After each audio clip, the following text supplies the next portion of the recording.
Сегодня мы поговорим про уход после начала войны из России иностранных компаний и посмотрим, к какому эффекту это привело. Парадокс в том, что, с одной стороны, эти компании не могли не уйти. Работа на российском рынке создавала для них такую массу рисков, которая не покрылась бы никакими прибылями. Самый очевидный из рисков – репутационный. Львиная доля бизнеса IKEA, Макдональдса, Volkswagen, Audi и прочих гигантов находится в странах, которые довольно однозначно относятся к развязанной Путиным войне. Если компания работает в России, она находится под российской юрисдикцией, вынуждена выполнять российские законы. Это будут обсуждать, придется регулярно тратить очень много денег и ресурсов просто на то, чтобы отбивать и сглаживать публичный ущерб. И не всегда сгладить его можно будет. Какая-нибудь очередь солдат в Макдональдс может создать такие репутационные риски, которые так просто и не исправишь. По сути, западные компании встали перед выбором: либо уйти сразу и плюс-минус на своих условиях, либо дождаться скандала, который неизбежно случится. Попасть в крайне щекотливую ситуацию, в которой, например, оказался Кнауф. Если твои стройматериалы всплывают на мариупольской стройке, твой уход уже не принципиальная позиция, а лишь попытка прикрыть свою задницу. Но понятно, что риски, которые несут иностранные компании, работающие в России, не только репутационные. Макдональдс или IKEA, любая крупная корпорация – это не прилавок, с которого продают готовую продукцию. Это огромная инфраструктура – финансовая, логистическая и производственная. И часть этой инфраструктуры находится в России и подчиняется российскому государству, которое будет использовать всю эту инфраструктуру как хочет, ему без разницы, кому она принадлежит. Российское государство в лице своих ментов и чекистов может делать менеджменту предложения, от которых нельзя отказаться. Рано или поздно выяснится, что финансовые потоки вашего бизнеса в России использовались для обхода санкций, что на вашей фабрике во вторую смену шьют маскировочные сети, что на вашем пищевом производстве втихаря делают сухпайки. Рано или поздно таможня накроет контейнер с вашим оборудованием и найдет там компоненты для ракет. Рано или поздно окажется, дело уже не только в репутации. Если вы вольно или невольно позволили использовать свой бизнес для ведения войны и обхода санкций, если вы прямо нарушили законы своей титульной юрисдикции, то вы не просто нарушили чьи-то представления о прекрасном, вы совершили преступление. Потерять часть бизнеса неприятно, но заплатить космический штраф, а тем более сесть, гораздо неприятнее. Россия в один день стала стрёмной юрисдикцией, вести дела в которой значит накликать на себя беду. Уходишь ты или нет, в России ты все равно теряешь контроль над своим бизнесом. Твоих менеджеров в любой момент могут взять в заложники, активы арестовать, компанию национализировать. Ничто тебя от этого не защитит, жаловаться будет некому. Короче говоря, достаточно поставить себя на место менеджмента любой из ушедших западных компаний, чтобы понять, мы поступили бы на их месте точно так же. Масштаб допустимых рисков в данном случае превышен в разы. Многолетние инвестиции в российскую экономику проще просто списать и зафиксировать потери, чем потерять в перспективе намного больше и на гораздо худших условиях. И очень многие ушли. Но парадоксальным образом Путин и его окружение от этого только выиграли. Причем выиграли так, как никогда бы не выигрывали, не развязав войну. Этот парадокс кажется мне важным, поэтому давайте сначала разберемся, кто и за сколько получил активы ушедших из России компаний, а потом поговорим о том, какой эффект это оказало на российское руководство.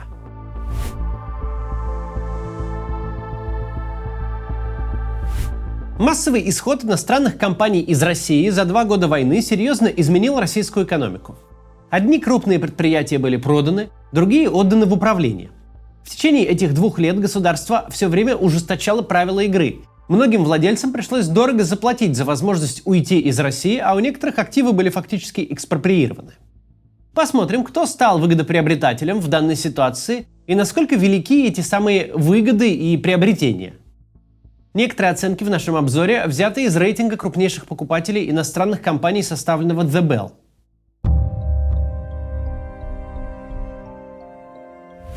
В 2022 году иностранный бизнес, по данным агентства AK&M, продал в России активов на общую сумму более 16 миллиардов долларов.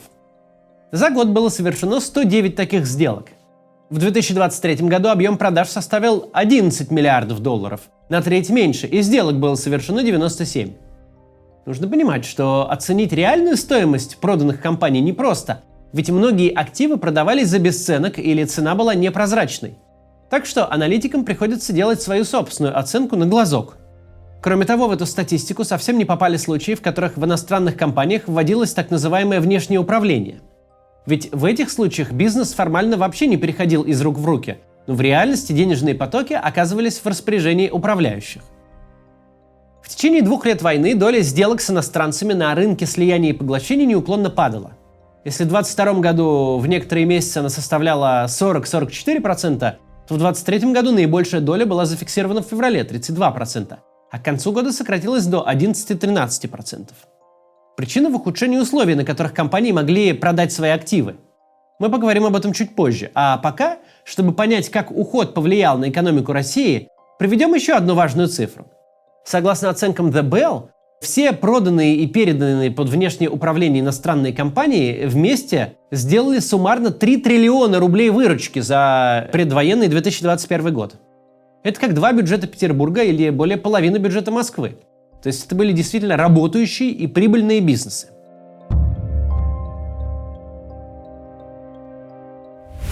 Многие компании ушли из России сразу после введения санкций, так как не видели смысла в продолжении деятельности в условиях экспортных ограничений и нарушений в цепочках поставок.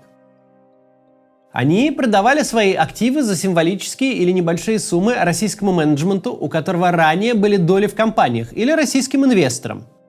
Часто компании продавали активы с опционом на обратный выкуп, то есть с правом вернуть их себе в течение какого-то срока, обычно несколько лет. Одним из самых активных скупщиков стал в первый год войны Владимир Потанин. «Иностранные инвесторы, — говорил он, — нам столько всего оставили, что только подбирай». Так он отзывался об инвестиционной обстановке. В итоге Потанину удалось подобрать Росбанк, дочернюю компанию французской Société Générale, и российский бизнес американской IT-компании EPAM. В конце 2022 года, однако, Потанин попал под санкции США и перестал быть желанным покупателем, и сконцентрировался на покупке активов российских бизнесменов, уходящих из России. Другими крупными подбиральщиками оказались владельцы компаний автодилера «Авилон» Александр Варшавский и Кама Авагумян. Они купили заводы Volkswagen и Hyundai, которые вместе продавали в России больше машин, чем АвтоВАЗ, и контролировали 32% рынка. Volkswagen достался им за 1/12 рыночной стоимости, а завод Hyundai и вовсе за 10 тысяч рублей. Авилон – крупная автодилерская компания, примечательная, однако, не рыночным лидерством, а своими заказчиками. По данным портала госзакупок, крупнейшие госзаказчики Авилона – Управление делами президента, Следственный комитет, Росгвардия, МЧС, МВД, ФСО, Федеральная таможенная служба, Генпрокуратура, ФСИН, МИД, Минюст и Минфин. ФСБ и Минобороны в этом списке нет, так как они имеют право скрывать свои закупки. А партнер Варшавского, Армен Саркисян, купил производителей шин, японскую Bridgestone и немецкую Continental. А так как он еще и давний знакомый Виталия Мутко, бывшего министра спорта, а ныне возглавляющего государственную компанию Дом.РФ, оператора правительственных программ по ипотеке, то он рассудил за благо купить также производителей лифтов – Otis и Kone. «Мы были не в магазине, эту возьму, эту не возьму», признается в интервью «Коммерсанту» еще один крупный покупатель Андрей Ольховский, владелец автодилера «Автодом». В 2022 году он купил завод Mercedes-Benz в России, а также их лизинговый и страховой бизнесы за общую сумму в 7,5 миллиардов рублей. При этом продавец также сохранил право на обратный выкуп. Владелец сотовых вышек, инвестирующий в интернет-компании, глава Kismet Group Иван Таврин, пользуясь тем, что он долго не оказывался под санкциями, стал по версии Bloomberg самым крупным скупщиком иностранных компаний в 2022 году. В первую очередь его приобретением стал доходнейший сервис объявлений Авито, который пытались купить очень многие, включая ВК, а также бренды одежды Села, Бифри и Зарина, производители бытовой химии и клея Момент, Хенкель и некоторые другие компании, всего на сумму около 2,3 миллиарда долларов. В конце 2023 года Таврин все-таки попал под санкции. А вот у шведского производителя упаковки Tetra Pak все было не так драматично. Он просто отдал свое российское подразделение за 1 евро 2 своим гендиректорам, бывшему Александру Криволапову и актуальному Игорю Акимову, которые для этого создали новую компанию Eaton Investments. На первый взгляд казалось, что похожая история произошла и с Макдональдс. Компания объяснила уход репутационными причинами. Работа в России не соответствует ценностям Макдональдс. Когда лидер мирового фастфуда продал российские активы за символическую сумму с возможностью обратного выкупа, было объявлено, что рестораны достались Александру Говору, который на март 2022 года управлял 25 ресторанами Макдональдс в Сибири. Однако вскоре выяснилось, что за покупкой стояла группа Синдика, принадлежащая Арсену Конакову, владельцу множества ресторанов и отелей, бывшему президенту Кабардино-Балкарии и хорошему знакомому Рамзана Кадырова. В руках этой же группы Синдика оказались активы российских подразделений Starbucks и сети Domino's Pizza.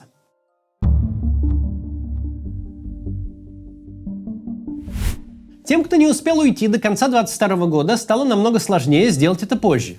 Минфин поставил компаниям из недружественных стран жесткие условия выхода. Они должны были сделать дисконт к рыночной стоимости актива в размере не менее 50%, предложить покупателю рассрочку платежа на 1-2 года и отдать так называемый добровольный взнос в бюджет не менее 10% от суммы сделки. Всего в 2023 году иностранные компании, желающие уйти с российского рынка, заплатили взносов на 35,7 миллиарда рублей, 385 миллионов долларов.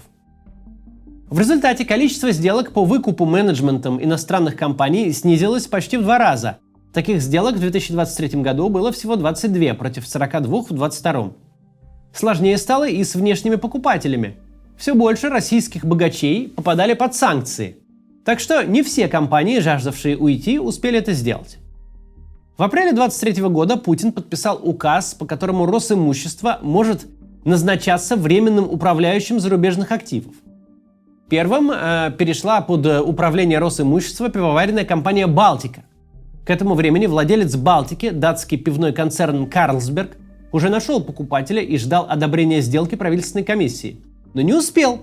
«Балтика» перешла под внешнее управление. В России национализацией это не называли. Однако Джейкоб Аруб Андерсон, генеральный директор Карлсберг, заявил, что российские власти украли их бизнес. Потери были оценены в 5,9 миллиарда долларов. Это 10-я часть бюджета Москвы. Началась настоящая война. Карлсберг расторгла лицензионные договоры на бренды и собирается подать на Балтику в международный суд. В свою очередь, Балтика пытается взыскать с Карлсберга суммы своих убытков на 84 миллиарда рублей. Заложниками в этой войне стали арестованные российские менеджеры Карлсберга Шерстенников и Рогачевский. Балтикой теперь управляет и ее активами распоряжается Таймураз Балоев, руководивший пивоваренным заводом с 1991 по 2004 годы. Давний друг Путина, Балоев владеет компанией БТК Групп, поставляющей одежду Газпрому, Роснефти и другим корпорациям, а также российской армии. А Рамзану Кадырову, главе Чеченской Республики, достался Данон, один из крупнейших в России производителей молочных продуктов. Бренды Данон, Активия, Актимель, Растишка, Даниссимо, Простоквашино, Биобаланс, Актуаль, Смешарики и Тема. После передачи Росимуществу его переименовали в Health and Nutrition. Генеральным директором компании стал племянник Кадырова. Несмотря на это, Данон все еще пытается найти покупателя, и, скорее всего, им может стать человек Кадырова в Татарстане, молодой бизнесмен Минтимер Мингазов. Он получил благодарственную грамоту от оккупационных властей ДНР, например. Неплохой покупатель. Если сделка состоится, 11 бывших заводов Данон с годовой выручкой около 200 миллиардов рублей и стоимостью в 120 миллиардов обойдутся Мингазову всего в 17,7 миллиардов, то есть примерно в 15% реальной стоимостью. Игорь Сечин, глава Роснефти, получил во внешнее управление активы финской компании Fortum, ветропарк, солнечные электростанции и ТЭЦ, а также немецкой компании Uniper, 7 гидроэлектростанций на общую сумму в 5,5 миллиардов евро. В мае 2022 года Fortum попытался продать российский бизнес, в который входили тогда и активы Uniper, но летом того же года Путин издал указ, запрещающий западным компаниям продавать активы стратегических предприятий, производителей оборудования, сервисных компаний для ТЭК, а также банков без специального президентского разрешения. Такого разрешения Fortum не получил, а в апреле 2023 года был издан другой указ. Государство может вводить временное управление Росимущества российскими активами компаний из недружественных стран. Эту меру объявили ответом на национализацию имущества российских компаний за рубежом, конкретно национализацию активов Газпрома и Роснефти в Германии. И тут же новый указ применили к активам Fortum и Uniper, которые вместе давали ощутимые 5% от всей мощности российской энергетики. Получилась прямая месть Сечина. Вы забрали мое, я заберу ваше. Формально это не национализация, но по сути это она и есть. Ведь теперь активами распоряжается именно Роснефть.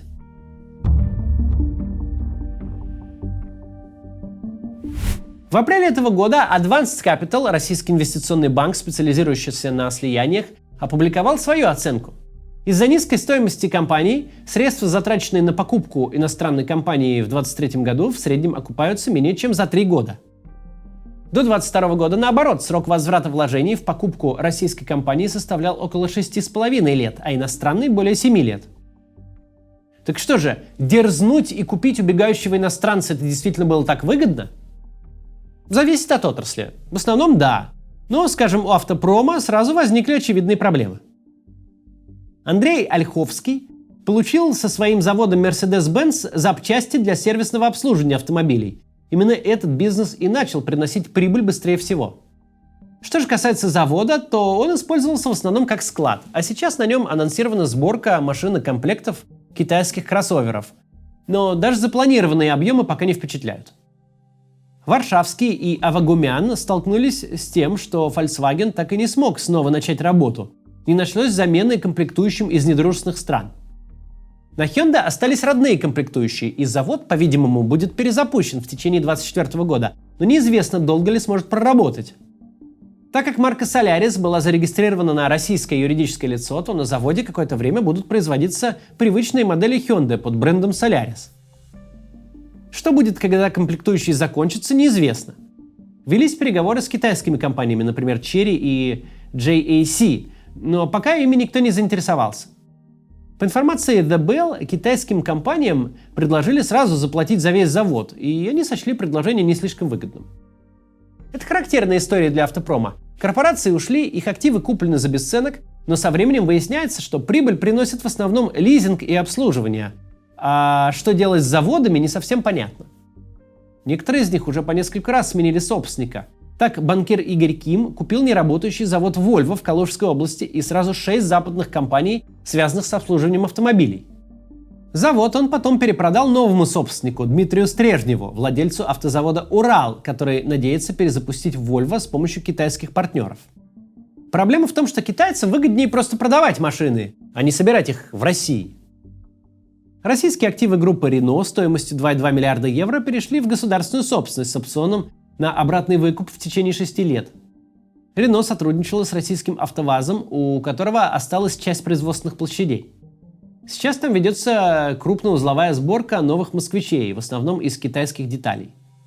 Партнер Renault по альянсу Nissan, завод которого в Петербурге также передали АвтоВАЗу, и вовсе пока стоит закрытым. Фастфуду живется проще. Владельцами Макдональдсов, Старбаксов и Доминос Пицца оказались в итоге рэпер Тимати, ресторатор Антон Пинский и люди из окружения Рамзана Кадырова и Адама Делимханова. Starbucks, который обошелся покупателям всего в 500 миллионов рублей, переоткрылся как Star Coffee и с логотипом почти неотличимым от старбаксовского. А Доминос Пицца превратилась в свой клон Домино Пицца. Дела у клонов идут неплохо. Гамбургерные, кофейни и пиццерии, по оценкам владельцев, показывают прибыль. В отсутствие оригинальных брендов потребители спокойно восприняли их замену на клоны, а некоторое ухудшение качества и обслуживания в отсутствии конкуренции не вызвало у целевой аудитории слишком сильной аллергии. А вот сеть немецких строительных гипермаркетов Обби, купленная той же Синдикой, перезапустилась лишь спустя 2 года, и то в микромасштабе. Синдика приобрела Обби после того, как она несколько раз перешла из рук в руки, причем если первая сделка состоялась за символическую сумму в 600 рублей, то Синдика купила Обби примерно за 200-300 миллионов рублей. Что, впрочем, тоже совсем недорого. В марте 2024 года открылся первый магазин примерно втрое меньше по площади, чем любой из довоенных гипермаркетов. Владельцы продолжают пользоваться брендом Обби, хотя немцы не разрешали им это делать и даже подали в суд на использование бренда. Даже Теймураз Балоев, которому Балтика, можно сказать, сама упала в руки, уже просит Путина о том, чтобы распространить на иностранные компании под временным управлением меры по поддержке предпринимательства, которые положены российским фирмам. Президент обещал подумать.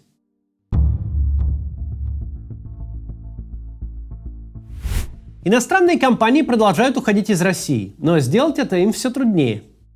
С осени 2023 года налог на выход возрос до 15% от суммы сделки. Кроме того, все сложнее становится найти подходящего покупателя, который бы не находился под санкциями и при этом заслуживал бы доверия. Так, Financial Times указывает на то, что российские власти предлагают иностранным фирмам отдать свой бизнес отнюдь не в хорошие руки.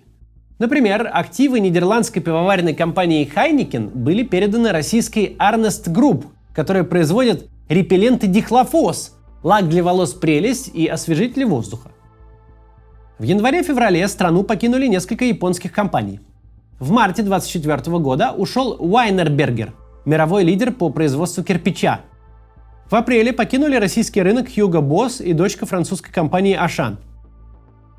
Некоторые фирмы, например Avon, поняли, что барьеры на выход из России настолько высоки, что выгоднее продолжать работу, чем отдавать свой бизнес за условные 10% стоимости. Но кажется, что остающиеся поневоле не помогут оздоровить инвестиционный климат в стране. Уход иностранных компаний выдал Путину небывалую премию. Кучу бесплатных активов даже отжимать не нужно. Собственники сами отдают бизнесы с миллиардными оборотами по цене провинциальной сети пиццерий, а то и вообще просто так. Активы ушедших компаний позволили создать огромную кормовую базу, которая сильно помогла Путину в деле подкупа элит. Да, автомобильный завод без контролирующей компании – это уже не автомобильный завод. Это просто ангар с кучей оборудования. Но эта куча оборудования стоит сотни миллионов долларов и досталась либо вообще бесплатно, либо по цене металлолома. В итоге на людей, потерявших за рубежом из-за санкций кто квартиру, кто виллу, кто яхту, пролился дождь из денег. Не стоит переоценивать масштабы влияния произошедшего на экономику в целом. Но для тех людей, кому досталось такое вот наследство от иностранных предприятий, лояльность Путину окупилась. Для них война стала счастливым случаем. Вся политика Путина для них свелась к тому, что нахватали собственности, о которой раньше и мечтать не могли. Ведь мы говорим о компаниях, чьи активы в мирное время отжать было бы просто никак невозможно. Отжать заводы у Volkswagen или Mercedes – это если не уровень разрыва дипломатических отношений с Германией, то очень близко к нему. Сейчас не 19 век, воевать бы за заводы никто не стал. Но история с иностранными инвестициями в Россию на это бы закончилась сразу. Однако, когда компании уходят сами, проблема эта себя исчерпывает сама. Тем более, что иностранные инвестиции в Россию прекратились сами по себе. Самым изумительным образом, в краткосрочной перспективе Путин не просто сделал войну и санкции для своих элит выгодными, он сделал их выгодными настолько, что это нельзя было себе представить в мирное время. Конечно же, такой эффект временный, а активы совсем не такие сладкие, какими были, когда ими управляли их законные собственники. Но тут проявляется глобальная проблема, которую непонятно как решать. А именно, как сделать так, чтобы сумасшедшие диктаторы, решившие нарушить правила, не выигрывали от их нарушения? Чтобы условные китайские власти, подумывающие напасть на Тайвань, не получили мощный аргумент в пользу такой атаки. Ведь если диктатор нападет, если нагло и демонстративно пойдет против всех правил, если ему нечего будет терять, если свалят все западные инвесторы, то он получит просто гору бесплатного имущества. Не должно, по идее, все так выглядеть, что мировые правила приличия – это колодки на ногах тех, кто эти правила хоть как-то соблюдает. Ведь когда эти колодки сбрасываются, первый эффект выходит только позитивным. Не должны стрёмные режимы выигрывать от нарушения правил, даже в краткосрочной перспективе. Потому что дурной пример заразителен. Потому что если развязывание войн приносит немедленный выигрыш, это путь к тому, что войн будет только больше. Эта история сейчас не особо рефлексируется ни в западной прессе, ни в профессиональной литературе. Однако, на мой взгляд, она очень важная. Путин и его окружение, несомненно, очень много выиграли от ухода западных компаний. Это для них одна из самых крупных премий за начало войны. Что-то в этом есть неправильное. До завтра.